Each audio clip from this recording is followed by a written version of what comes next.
Dissolution of partnership firm का मतलब है फर्म का बिजनेस टोटली एंड करना और अकाउंट्स का परमानेंटली सेटलमेंट करना.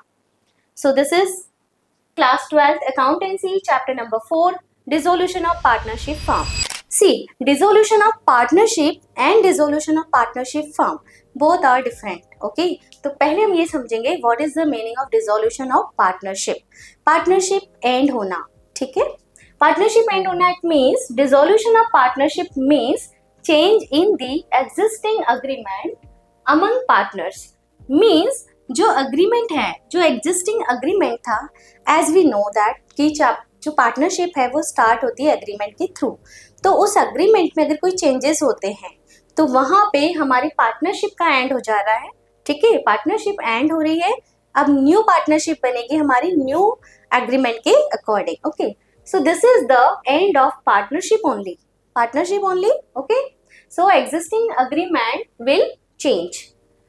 Here partnership relation between some or all the partners end. मतलब अगर क्या होगा, कुछ पार्टनर्स के बीच में प्रॉफिट शेयरिंग रेशो चेंज हुआ है या किसी और रीजन से पार्टनरशिप में कुछ चेंजेस करने पड़ रहे हैं, अग्रीमेंट में चेंजेस हो रहे हैं, तो वहाँ पे या तो किसी एक पार्टनर की वजह से या सभी की वजह से जो भी चेंजेस होंगे उस वजह से क्या होगा, डिसोल्यूशन ऑफ पार्टनरशिप होगा. मतलब वो अग्रीमेंट उस टाइम पे अब काम नहीं कर पाएगा. ठीक है, but the firm may continue with remaining partner. लेकिन फर्म आगे कंटिन्यू करेगी अदर पार्टनर्स के साथ में. ठीक है, तो यहाँ पे किसी एक या दो पार्टनर की वजह से फर्म एंड नहीं हो रही है, फर्म का बिजनेस कंटिन्यू है, सिर्फ पार्टनरशिप ब्रेक हुई है.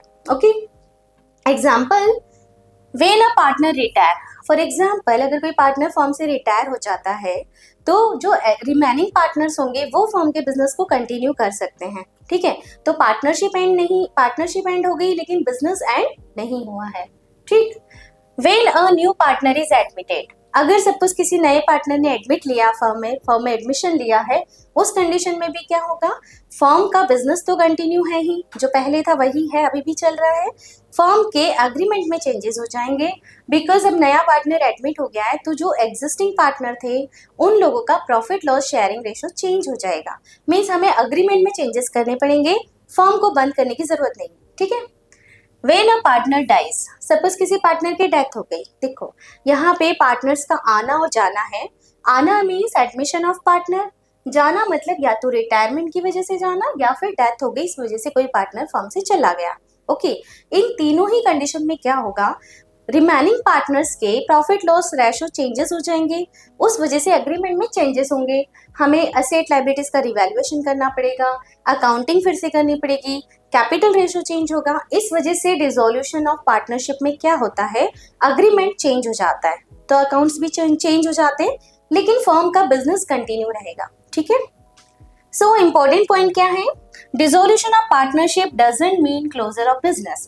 मतलब हम सीधा सा ये समझें कि डिसोल्यूशन ऑफ पार्टनरशिप होने का मतलब पार्टनरशिप एंड हुई है, बिजनेस एंड नहीं हुआ. ठीक है, business will remain continue, only the old agreement and. मतलब जो ओल्ड एग्रीमेंट था ना हमारा, वही एंड हुआ है, बट द फर्म में still continue with new terms. Firm तो चल रही है हमारी, है ना, firm will continue but new terms, it will apply new terms. Okay, नए टर्म्स आएंगे, नए कंडीशंस आएंगे, उनके बेसिस पे हमारी फर्म कंटिन्यू रहेगी. So this is the dissolution of partnership only. Partnership का ही एंड हुआ है. ठीक है, for example partner A, B and C, ये तीन पार्टनर्स थे. ठीक है, इनके बीच में एक अग्रीमेंट हुआ था, वो अग्रीमेंट ओरल या रिटन कुछ भी हो सकता है ना, we have already discuss this thing. So agreement के थ्रू इन्होंने एक फर्म बनाई है. ओके, अब इनकी फर्म है, फर्म का नेम है इन्होंने दिया ABC लिमिटेड. ठीक है, अब ABC limited is different and partner A, B and C they all are different. अब सपोज इनमें से एक पार्टनर फर्म से रिटायरमेंट ले लेता है, तो यहाँ पे अब जो प्रॉफिट लॉस रेशो होगा वो इन दोनों में ही डिस्ट्रीब्यूट होगा. ठीक है, तो ये दो पार्टनर बचे फर्म में, क्या होगा, इनके बीच की जो पार्टनरशिप है वो ब्रेक हो गई है. ठीक है, पार्टनरशिप ब्रेक हो गई लेकिन फर्म अपना बिजनेस कंटिन्यू रखेगी. ए और सी मिलकर इसी बिजनेस को कंटिन्यू कर रहे हैं, इसी फर्म को कंटिन्यू कर रहे हैं, फर्म का नेम रहेगा ABC लिमिटेड. ओके, तो फर्म तो हमारी चल रही है, सिर्फ पार्टनरशिप चेंज हुई है. तो पार्टनरशिप चेंज होना मतलब dissolution of partnership.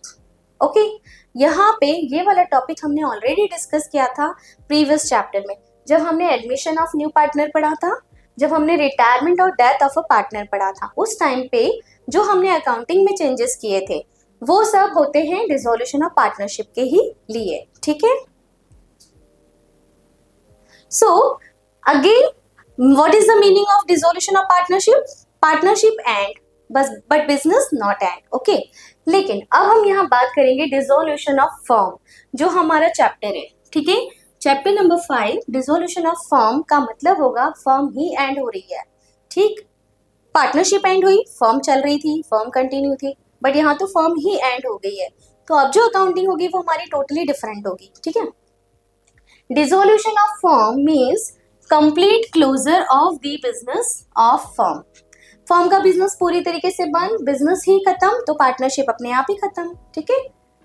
All partners relationship with each other comes to an end permanently. देखो, सभी पार्टनर्स के बीच का जो रिलेशन था, पार्टनरशिप रिलेशन, वो अब कंप्लीटली क्लोज हो गया है, कंप्लीटली बंद हो गया है, खत्म हो गया है पूरी तरीके से। जैसे कि अभी हम बात करें पार्टनर्स ABC, इनकी जो ABC लिमिटेड थी, अब वो ABC लिमिटेड अगर बंद हो गई तो ये क्या आपस में पार्टनर रहेंगे? नहीं, इनका पार्टनरशिप रिलेशन मतलब बिजनेस रिलेशन तो चेंज हो गया, ठीक है। अभी इंडिविजुअल है, they are not partner because there is no firm, firm ही नहीं है, ओके।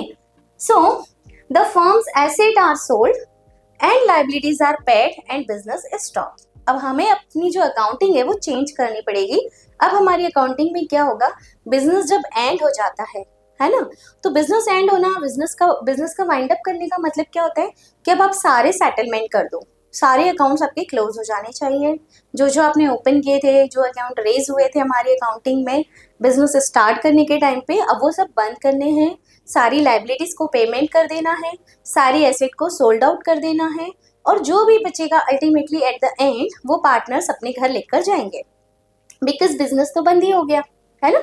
तो अब हम इन चीजों का क्या करेंगे, हम इन्हें वाइंड अप करेंगे। सो इम्पोर्टेंट पॉइंट क्या होगा, after dissolution of firm the partnership cease to exist. अब पार्टनरशिप बची ही नहीं बिकॉज बिजनेस एंड हो गया, ठीक है। फर्म एंड मतलब partnership already and. It involves winding up of affairs. Winding up of affairs means सारे अकाउंट्स जो हमने ओपन किए थे वो सब हम क्लोज करेंगे, ठीक है, उनका वाइंड अप कर देंगे। And distributing the balance among partners, और जो भी हमारे पास बैलेंस बचने वाला है वो हम क्या करेंगे, पार्टनर्स के बीच में डिस्ट्रीब्यूट कर देंगे, ठीक है। बैलेंस बचता है तो डिस्ट्रीब्यूट करना है, बैलेंस नहीं बचना है तो पार्टनर्स अपने पास से लेकर आएंगे और अपनी लाइबिलिटीज को पेमेंट करेंगे, ठीक है। बिकॉज हमने डिस्कस किया था कि पार्टनर्स के अनलिमिटेड लाइबिलिटीज होती है, तो यहाँ पर वही है, अगर उनके पास कुछ नहीं बच रहा है, उन्हें मार्केट को और भी पे करना है, तो फिर वो अपनी पर्सनल एसेट से पे करेंगे, और अगर बचता है तो वो आपस में डिस्ट्रीब्यूट कर लेंगे। And in this way our business is closed, okay. So this is the dissolution of firm, means closing of business permanently, ठीक है। So modes of dissolution of firm, अब इसके डिसोल्यूशन के मोड्स क्या होंगे, किस टाइप से होगी, क्या क्या रीजन होंगे, वो सब हम डिस्कस करेंगे। पहले तो हमें इतना समझ में आ गया कि dissolution of partnership means end of partnership and dissolution of partnership firm means end of business. ये दोनों चीजें अगर समझ में आ गई हैं तो हमारे आगे की जो है टॉपिक्स वो बहुत जल्दी क्लियर होंगे, ठीक। See modes of dissolution of firm means how dissolution can happen, कैसे होता है, क्यों होता है, ठीक है। बाय एग्रीमेंट, बाय एग्रीमेंट का मतलब क्या, when partnership coming in existence by the agreement, तो उसका एंड भी कैसे होना चाहिए, एग्रीमेंट के थ्रू होना चाहिए, ठीक है। If all partners mutually agree to dissolve, अगर सभी पार्टनर्स आपस में सहमत हो जाते हैं कि ठीक है फर्म का बिजनेस अब बंद कर दिया जाए, तो then our firm will be closed, okay. Compulsory dissolution, compulsory dissolution मतलब कुछ ऐसी कंडीशन आती है जहाँ पे डिसोल्यूशन होना ही है कंपल्सरी, भले ही पार्टनर्स चाहे या न चाहे, ठीक है।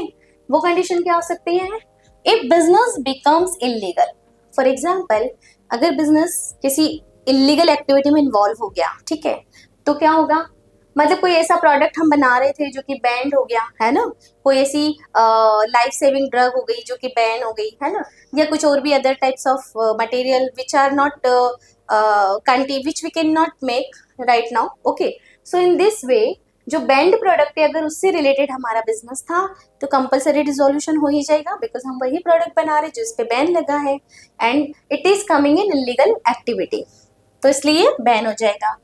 If all partners of all except one partner become insolvent, या तो सभी पार्टनर्स, इफ ऑल पार्टनर्स और ऑल एक्सेप्ट वन पार्टनर, या फिर किसी एक को छोड़कर भी ज्यादातर पार्टनर्स क्या हो गए, इंसॉल्वेंट हो गए.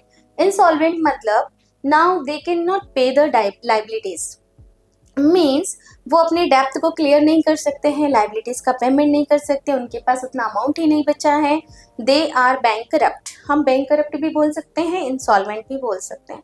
ठीक है, सो इंसॉल्वेंट अगर वो हो गए हैं, या तो सभी हो गए या कुछ एक को छोड़कर बाकी सब हो गए, तो उस कंडीशन में बिजनेस अपने आप ही बंद हो जाएगा, बिकॉज हु विल पे, है ना, लाइबिलिटीज पे करने वाले ही नहीं बचे हैं, तो बिजनेस रन नहीं कर सकते हम, इसीलिए डिसोल्यूशन कंपलसरी हो जाएगा फर्म का. ठीक, तो ये दो कंडीशन होती है जब कंपलसरी डिसोल्यूशन होता है. First, if business is involve in illegal activity, and second one, if all the partners और एक्सेप्ट वन और two partner, all the partners are become insolvent. Okay, next one, on happening of certain events. देखो ये कुछ हो जाए, मतलब इनमें से कुछ भी हो जाए तो भी डिसोल्यूशन हो जाता है फॉर्म का. क्या होना चाहिए, जैसे कि एक्सपायरी ऑफ फिक्स्ड पीरियड.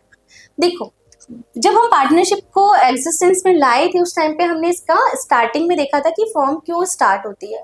अब कुछ मान लो कि हमने बनाया किसी पर्टिकुलर टाइम फिक्स पीरियड के लिए हमने पार्टनरशिप बनाई, ठीक है, कि सपोज 5 ईयर्स तक हम बिजनेस को रन करेंगे. अब जैसे ही वो 5 ईयर का टाइम पीरियड ओवर हुआ, वो फिक्स पीरियड ऑफ टाइम खत्म हुआ, हमारी पार्टनरशिप अपने आप ही डिसॉल्व हो जाएगी. ठीक है, बिजनेस डिसॉल्व हो जाएगा, पार्टनरशिप फर्म डिसॉल्व हो जाएगी. ओके, कंप्लीशन ऑफ प्रोजेक्ट और वेंचर. फॉर एग्जाम्पल अगर हमने टाइम पीरियड फिक्स नहीं किया और हमने ये फिक्स कर लिया कि हम इस पर्टिकुलर काम के लिए पार्टनरशिप स्टार्ट कर रहे हैं, फर्म स्टार्ट कर रहे हैं, जैसे ही वो काम हमारा खत्म होगा फर्म एंड हो जाएगी. तो जैसे ही वो काम आपका खत्म हुआ फर्म एंड हो जाएगी. मान लो कि आपने कोई कंस्ट्रक्शन कंपनी है आपकी, आपने एक प्रोजेक्ट लॉन्च किया, आपने बनाया कि सपोज हमको 500 डुप्लेक्स बना के दे लें. 500 डुप्लेक्स आपके जब बन गए, आपका वो वेंचर या वो प्रोजेक्ट एंड हुआ, प्रोजेक्ट एंड हुआ, वैसे ही आपका फर्म एंड हो जाएगी. ठीक है, so this is the dissolution of firm, because आप जिस काम के लिए आपने बनाया था वो काम ही खत्म हो गया है. कंप्लीशन ऑफ प्रोजेक्ट, तो then your firm will be over. Next हो सकता है डेथ और insolvency of a partner. Death और इंसॉल्वेंसी मतलब किसी पार्टनर की डेथ हो गई या इंसॉल्वेंसी हो गई, मतलब लायबिलिटी पे करने लायक नहीं बचे, तो फर्म का डिसोल्यूशन हो जाएगा, है ना. तो ये भी एक रीजन हो गया. So these are some happening, इनकी वजह से भी क्या होता है, डिसोल्यूशन ऑफ पार्टनरशिप फर्म हो जाता है. सम मोर रीजंस, डिसोल्यूशन बाय कोर्ट. अब देखो डिसोल्यूशन बाय कोर्ट कब होता है, तो कई बार ये थ्योरी क्वेश्चन अलग से ही आ जाता है. तो यहाँ पे आंसर होगा कोर्ट में ऑर्डर डिसोल्यूशन इफ. कोर्ट भी कभी कभी डिसोल्यूशन का ऑर्डर देता है. कंडीशन क्या हो सकती है, a partner becomes of unsound mind. मान लो कोई एक पार्टनर है, वो अनसाउंड माइंड हो गया. अनसाउंड माइंड मतलब उसका अब वो ठीक से काम नहीं कर पा रहा, उसका ब्रेन ठीक से काम नहीं कर रहा है, वो सही डिसीजन नहीं ले रहा है, and if it's decision, his decision affected the business. Okay, उसका डिसीजन बिजनेस को अफेक्ट करेगा ही, तो वहां पे उस कंडीशन में क्या होगा, फर्म को डिसॉल्व माना जाएगा, बिकॉज उस एक पर्सन की वजह से सभी लोगों को लॉस हो सकता है. तो यहाँ पे क्या करना होगा, अगर कोई पार्टनर अनसाउंड माइंड का होता है और अदर पार्टनर्स उसके लिए बोल देते हैं, उसके लिए कंप्लेंट कर देते हैं, लीगली अप्लाई कर देते हैं, तो उस कंडीशन में बाय कोर्ट फर्म का डिसोल्यूशन हो जाता है. A partner is permanently incapable. मान लो कोई ऐसा पार्टनर है जो परमानेंटली इनकैपेबल हो गया, फिजिकली हो गया, मेंटली हो गया, तो उस कंडीशन में भी क्या होगा, उसके इनकैपेबल होने से बाकी लोगों को, बाकी पार्टनर्स को लायबिलिटीज ज्यादा हो जाएगी. ओके, और वो लोग भी सब अफेक्टेड होंगे उसके बिहाफ पे कोई भी डिसीजन लेने से. सो इस वजह से भी फर्म का डिसोल्यूशन हो सकता है. A partner is guilty of misconduct. अगर कोई पार्टनर किसी मिसकंडक्ट में दोषी पाया गया, ठीक है, मतलब किसी के ऊपर किसी टाइप का कोई क्लेम लगाया गया और वो इनोसेंट प्रूव नहीं हुआ, वो कल्प्रिट हो गया, तो वहाँ उस कंडीशन में भी उसके मिसकंडक्ट की वजह से फर्म को डिसॉल्व माना जाएगा, बिकॉज उसके रहते हुए फर्म को लॉस हो सकता है. ठीक है, a partner breaks terms of agreement repeatedly, अगर कोई पार्टनर फर्म के टर्म्स को, कंडीशंस को जो हमने एग्रीमेंट में लिखी हैं उनको बार बार ब्रेक करता है, ठीक है, तो उस कंडीशन में भी हम डिसोल्यूशन के लिए बोल सकते हैं इस टाइप की फर्म का डिसोल्यूशन हो जाता है। The business can not be carried on accept at a loss, अगर किसी बिजनेस में बार बार, किसी फर्म में बार बार लॉस हो रहा है, ठीक है, तो वो फर्म भी डिसोल्यूशन के लिए जा सकती है, बिकॉज बार बार लॉस होगा तो कब तक सहन किया जाएगा। तो अगर ऐसा कोई बिजनेस चल रहा है जिसमें कि लॉस बार बार ही हो रहा है, लॉस ही हो रहा है कंटिन्यूस, तो उस कंडीशन में ऐसी फर्म का डिसोल्यूशन हो जाता है। Court finds dissolution just and equitable, कभी कभी कोर्ट को ये लगता है, इन सब रीजन के अलावा भी अगर कोर्ट को लगता है कि किसी वजह से इस फर्म का डिसोल्यूशन कर देना चाहिए, तो वहां पे कोर्ट अपना ऑर्डर दे सकते हैं, ठीक है। तो अगर कोर्ट चाहे तो इन सब रीजन की वजह से किसी भी फर्म का डिसोल्यूशन कर सकते हैं, ठीक है, but reason should be valid and appropriate. Okay, so these are some reasons जिनकी वजह से फर्म का डिसोल्यूशन होता है, right. Again I am repeating, first of all by agreement, मतलब सभी पार्टनर्स अगर रेडी हो जाए म्यूचुअली, देन कंपल्सरी डिसोल्यूशन में क्या होता है, if firm's business is illegal and partners are insolvent. On happening of certain events में क्या देख सकते हैं हम, टाइम पीरियड, मतलब टाइम जिस टाइम के लिए बनाई गई थी, अगर वो टाइम ओवर हो गया तो फर्म ओवर, अगर प्रोजेक्ट ओवर हो गया, रीजन हमारा जो भी था जिस वजह से हमने फर्म स्टार्ट की थी, अगर वो रीजन ही खत्म हो गया तो then business will be over. अगर डेथ हो गई किसी पार्टनर की या इंसॉल्वेंसी हो गई, उस कंडीशन में भी फर्म डिसॉल्व। बायकॉट, तो बायकॉट में आप ये सारे रीजन डाल सकते हो, partner become unsound mind person, मतलब हेल्दी अनहेल्दी माइंड, ठीक है ना, अनहेल्दी माइंड, तो ही can not take decision, if he is physically incapable, if he is involved in any misconducting, okay, partner break terms of agreement के terms बार बार break कर रहा है कोई partner, business cannot be carried on except at a loss, अगर बार बार loss हो रहा है business में, and अगर suppose कोर्ट को लगता है कि भी डिसोल्यूशन कर देना चाहिए because they are not capable to run the business, तो उस कंडीशन में फर्म का डिसोल्यूशन हो जाता है। So these are some reasons. On the basis of these reasons, firm will be dissolved. So here we have discussed dissolution of partnership and dissolution of firm. अब हम इन दोनों का एक डिफरेंस देख लें, बेसिक डिफरेंस, जिसके थ्रू हमको ये टॉपिक्स और अच्छे से क्लियर हो जाएंगे। See, difference between dissolution of partnership and dissolution of firm. Basis, so basis are very important, उन बेसिस के बेसिस पे आप क्या कर सकते हो, डिफरेंस को बहुत अच्छे से लर्न कर सकते हो। These are just only key points, okay. Basis है meaning, so dissolution of partnership का मीनिंग क्या होता है, end of old agreement only, means partnership end here but business not, okay, so only partnership will end, business will continue इसमें, ठीक है ना।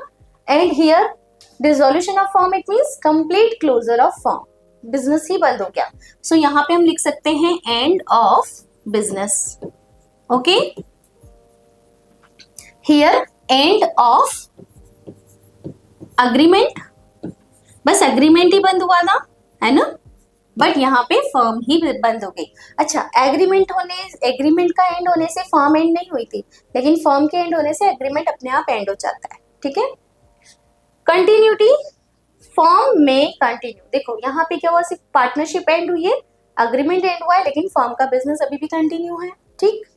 Dissolution of firm में क्या हो रहा है, firm always and, firm he and हो गई है, बिजनेस ही एंड हो गया, ठीक है, तो business and totally. Settlement of accounts, अब मेन हमारे पास जब हमने डिफरेंशिएट कर लिया तो then we have to think about the accounting, okay. Accounting हमारी क्या रहेगी, यहाँ पे डिसोल्यूशन ऑफ पार्टनरशिप में settlement of account not necessary, हम अकाउंट का सेटलमेंट नहीं कर रहे हैं, हम सिर्फ और सिर्फ चेक करते हैं उस टाइम पे और उनको रिकंटिन्यू करते हैं। रिकंस्टिट्यूशन हमने पढ़ा ही है चैप्टर, ये चीजें हैं रिकंस्टिट्यूशन से रिलेटेड, जो हमारा प्रीवियस टॉपिक था जिसमें हमने पढ़ा था रिकंस्टिट्यूशन ऑफ पार्टनरशिप, जिसमें हमने देखा था अगर कोई पार्टनर एडमिट होता है तो हमें नई अकाउंटिंग बनानी है, अगर कोई पार्टनर फर्म को छोड़कर जाता है तो हमें नई अकाउंटिंग बनानी है, मतलब अकाउंटिंग हमारी बनेगी, एंड नहीं होगी। बट यहाँ पे क्या होगा, यहाँ पे डिसोल्यूशन ऑफ फर्म में अकाउंटिंग मस्ट बी एंड और settlement of accounts will be done. ठीक है, यहाँ पे सेटलमेंट ही हो जाएगा अकाउंट्स का, मतलब अकाउंट्स क्लोज करने हैं। ओके, नेचर क्या रहेगा? So dissolution of partnership means partial ending. Partial ending कैसे? देखो, सिर्फ पार्टनरशिप एंड हुई है, फर्म एंड नहीं हुई है ना, तो यहाँ पे पार्शियल एंडिंग हुई। जबकि डिसोल्यूशन ऑफ फर्म का मतलब होता है total ending. Total ending means firm and partnership also and. Again I am writing this here. देखो, पार्शियल एंडिंग मतलब पार्टनरशिप एंड फर्म, दोनों को मैं अलग अलग लिख रही हूँ। ठीक है, ये पार्टनरशिप है और ये फर्म है। ठीक है, so in dissolution of partnership only partnership will end, ये खत्म हो गई है, बट फर्म अभी भी कंटिन्यू है। ठीक है, लेकिन जब हम बात कर रहे हैं dissolution of firm, so total ending किसकी? Partnership and firm, right. So यहां पे टोटल एंडिंग ही हो रही है, किसकी हो रही है? पार्टनरशिप पे टोटल एंडिंग हो गई, पार्टनरशिप नहीं बची, फर्म भी नहीं बची। ठीक है, मतलब everything closed here. Okay, and we have to do settlement of accounts. Settlement होंगे अकाउंट्स के, एसेट लायबिलिटीज सबको सेल आउट करना रहेगा, क्लोज करना रहेगा। ठीक है, so this is the difference between dissolution of partnership and dissolution of partnership firm. So this topic is over here. So अगर आपको वीडियो पसंद आया है, हमारे फ्यूके एजुकेशन ऐप को डाउनलोड कीजिए, चैनल को लाइक एंड सब्सक्राइब कीजिए और इन्हीं टॉपिक्स को डिटेल में पढ़ने के लिए जुड़िए हमारे साथ।